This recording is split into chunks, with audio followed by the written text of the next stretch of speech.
आज हम लोग साइंस में फिजिक्स का चैप्टर नंबर 1 स्टार्ट करने वाले हैं, इलेक्ट्रिसिटी। सबसे पहले हम लोग इसका कुछ इंट्रोडक्शन पार्ट लेंगे और उसके बाद हम लोग फाइंड आउट करेंगे किसी भी एक सर्किट के लिए हम लोग किस तरीके से इलेक्ट्रिक करंट के लिए फॉर्मूला ड्राइव करते हैं।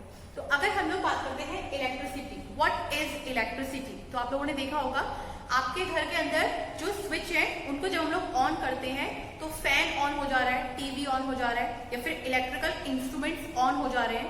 लेकिन हम लोग जैसे ही उसको ऑफ करते हैं वैसे ही सारे इंस्ट्रूमेंट्स बंद हो जाएंगे। तो इसका मतलब क्या है कि एक एनर्जी को हम लोगों ने फ्लो कराया है, जैसे ही हम लोगों ने स्विच को ऑन किया है तो वही फ्लो को हम लोगों को फाइंड आउट करना है वो किस तरीके से फ्लो करता है।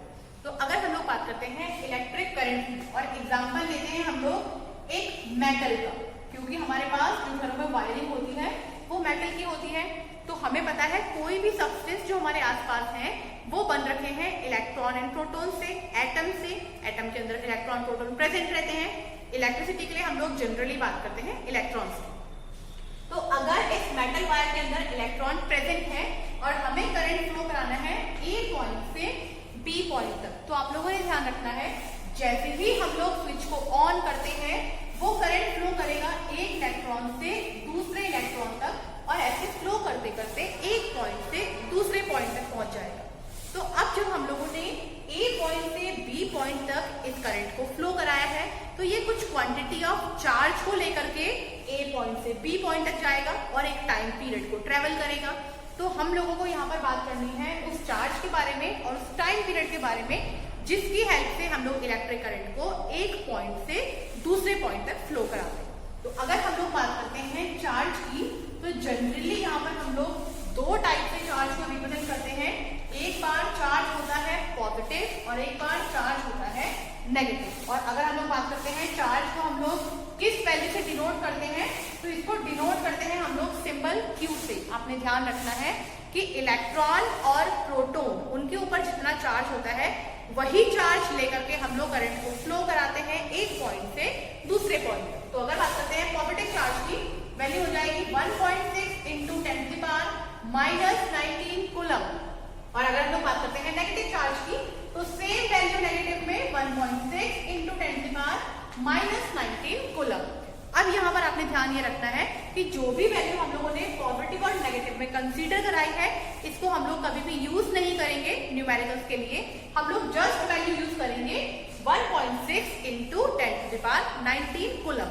और ये एक फिक्स वैल्यू है हमारे चार्ज की, either it is electron either it is proton.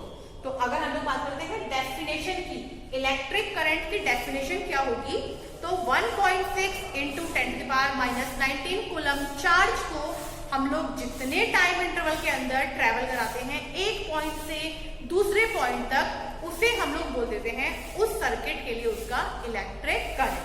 तो अगर बात करते हैं फॉर्मूले की, तो फॉर्मूला क्या बन जाएगा, I is equals to Q upon T, जहां पर I डिनोट करेगा इलेक्ट्रिक करंट को, यूनिट रहेगी एम्पियर। अगर बात करते हैं Q, ये है हमारा चार्ज ऑन इलेक्ट्रॉन और प्रोटॉन। वैल्यू हम लोगों ने अभी फाइंड आउट कर ली 1.6 10⁻⁻19 कूलम, और T रहेगा हमारा टाइम जिसकी यूनिट रहती है सेकंड। यहाँ पर हम लोगों को इन यूनिट्स को भी याद रखना बहुत जरूरी है, क्योंकि जब हम लोग न्यूमेरिकल्स को सॉल्व करेंगे तो कभी हम लोगों से इन यूनिट कन्वर्जन्स को पूछा जाएगा और कभी हम लोगों से इन यूनिट्स के लिए डेफिनेशन को फाइंड आउट करने के लिए बोला जाएगा। तो आप लोगों ने ध्यान रखना है कि कभी भी अगर आप लोगों को 1 एम्पियर की डेफिनेशन फाइंड आउट करने के लिए बोली गई तो आपने जस्ट फॉर्मूला याद रखना है। फॉर्मूला क्या है, I equals to Q upon T। तो हम लोगों ने क्या बोला कि 1 सेकेंड टाइम इंटरवल के अंदर हम लोगों ने A पॉइंट से B पॉइंट तक जितना चार्ज फ्लो करवाया है उसे हम लोग बोल देते हैं 1 एम्पियर करंट। तो ये होता है डेफिनेशन 1 एम्पियर की। अब हम लोग बात करते हैं कि हम लोग जब A पॉइंट से B पॉइंट तक चार्ज को बार बार कह रहे हैं कि फ्लो करवा रहे हैं, तो वहां पर एक पोटेंशियल डिफरेंस भी जनरेट हो रहा है।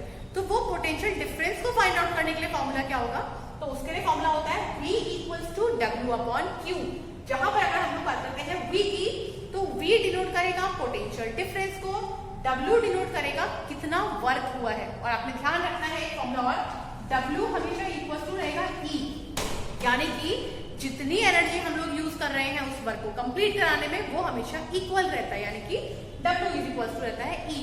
ये मैं इसलिए बता रही हूँ क्योंकि कभी ऐसा होता है कि W ना पूछ के वो पूछ लेते हैं कि बताइए एनर्जी कितनी यूज हुई है, तो आपने ध्यान रखना है जितनी वैल्यू W की आई है उतनी ही एनर्जी हम लोगों ने यूज की है।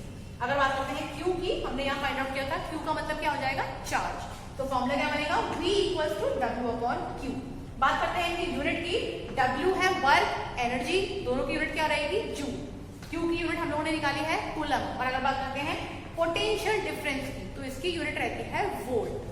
और साथ ही यहाँ पर एक फॉर्मूला इस तरीके से बन सकता है, 1 volt is equal to 1 joule divide by 1 coulomb, जहां से हम लोग डेफिनेशन निकाल सकते हैं व्हाट इज 1 वोल्ट। तो ये होता है हमारा पोटेंशियल डिफरेंस के लिए फॉर्मूला। अब हम लोगों ने यहाँ पर एक सर्किट को ड्रॉ किया है जो जनरली हम लोग फिजिक्स लैब के अंदर ड्रॉ करवाते हैं, ताकि हम लोग ये आइडेंटिफाई कर सकें कि जब भी हम लोग कभी कोई सर्किट को फॉर्म कर रहे हैं तो उस सर्किट के अंदर कितना इलेक्ट्रिकल चार्ज जनरेट हुआ है, कितना पोटेंशियल डिफरेंस जनरेट हुआ है, उनको फाइंड आउट करने के लिए कौन से इंस्ट्रूमेंट यूज करते हैं। तो सबसे पहले आप लोगों ने ध्यान रखना है, ये हम लोगों ने यहाँ पर यूज किया है बैटरी। अगर हम लोग नंबर ऑफ सेल्स को एक साथ ज्वाइन करेंगे वो बैटरी में कन्वर्ट हो जाएंगे। बैटरी का जो ये बड़ा वाला पार्ट है इसे हम लोग बोलेंगे पॉजिटिव चार्ज, और ये छोटा वाला साइन जो है इसे बोलेंगे हम लोग नेगेटिव चार्ज। इलेक्ट्रिसिटी हमेशा फ्लो होगी पॉजिटिव चार्ज से नेगेटिव चार्ज की तरफ, यानी कि पॉजिटिव टर्मिनल से नेगेटिव टर्मिनल की तरफ। अगर हम लोग बात करते हैं इन साइंस की, ये डिनोट करेंगे रेजिस्टेंस कितने हैं उस सर्किट के अंदर। और अगर हम लोग बात करते हैं साइंस की, तो यहाँ पर A शो कर रहा है एमीटर को, तो हम लोग क्या बोल सकते हैं कि इस सर्किट के अंदर कितना करंट फ्लो हो रहा है, उस करंट की मेजरमेंट करने के लिए जिस इंस्ट्रूमेंट को यूज करते हैं वो होता है हमारा एमीटर। और दूसरी बात, हम लोगों ने A पॉइंट से B पॉइंट तक जितना करंट फ्लो करवाया है उसमें पोटेंशियल डिफरेंस कितना यूज हुआ है, अगर हमें उसे फाइंड आउट करना है तो उसके लिए हम लोग यहाँ पर लगा देते हैं वोल्ट मीटर। तो ये हमारे दो मेन इंस्ट्रूमेंट हैं जिनको हम लोग सर्किट के अंदर कनेक्ट करते हैं, ताकि हम लोग फाइंड आउट कर सकें कि कितना इलेक्ट्रिक चार्ज हम लोगों ने फ्लो करवाया है और उससे कितना पोटेंशियल डिफरेंस जनरेट हुआ है। तो ये था हमारा आज introductory part for chapter electricity. आगे आने वाली वीडियोस के अंदर हम लोग इन्हीं फॉर्मूलों के ऊपर कुछ न्यूमेरिकल्स को सॉल्व करेंगे। आज के लिए इतना ही, थैंक यू।